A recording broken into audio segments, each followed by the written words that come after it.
다음은요, 경제 이야기 좀 해보겠는데요. 뭐 바로 기사로 좀 들어가 보겠습니다. 대출과 관련된 내용 기사가 오늘 좀 있어요. 전세 대출 정부 규제 없앤다지만 은행 자체적으로 대출 조이기를 한다. 지금 전세 대출 가지고 얘기가 참 많은데 정부가 좀 뭐 이렇게 꼭 좀 줄이려고 하랬다가 여러 반발했으니까 좀 다르게 얘기했잖아요. 전세 계약 갱신 대출 한도가 줄었다. 보증금 오른 금액으로만 제한을 한다는 거예요. 대출을 더 할 수 있는 경우는 보증금 오른 것만큼만 해주겠다는 거죠. 그래도 여전히 제한은 됩니다. 뭐 은행들 보면은 지금 계속 뭐 제한하고 있고요. 신용대출 줄이고 있다는 거예요.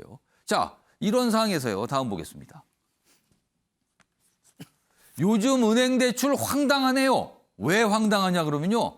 주택담보대출 금리가 신용대출보다 높답니다. 여기 그래프 좀 보세요.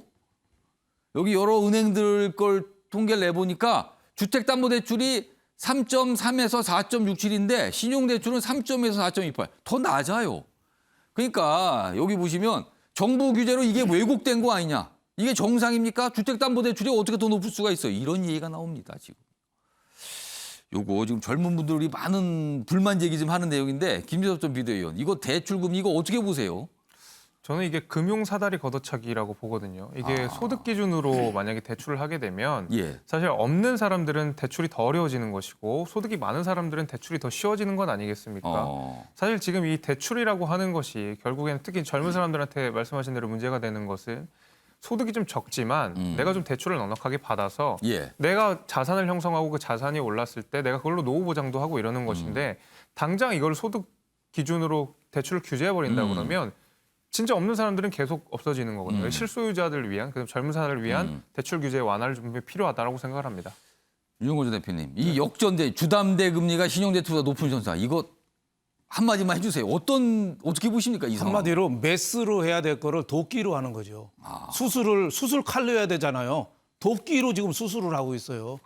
그러니까 우리나라 외국 투자자들은 우리나라 은행을 금융기관으로 안 봅니다. 정부기관으로 보지. 정부가 담보대출 줄여 하니까 일제히 은행이 군 부대 하사관들처럼 움직이는 거예요. 말도 안 되는 거죠. 신용은 담보가 없는 신용이 어떻게 주택담보보다 금리가 낮냔 말이에요. 그거는 정부에서 주택담보 액수가 크니까 그거 줄여 하고 명령을 내린 거예요. 그러니까 은행이 따라가다고 보는 거죠. 저걸 하면 누가 대박이고 누가 쪽박이겠습니까? 은행은 지금 30조 벌었어요. 예. 이자만. 서민들은 쪽박입니다. 은행 대박, 서민 쪽박. 잘못된 금융의 후유증, 관치금융의 후유증입니다. 네. 자, 아침의 매일경제 오늘은 여기서 마무리하겠습니다.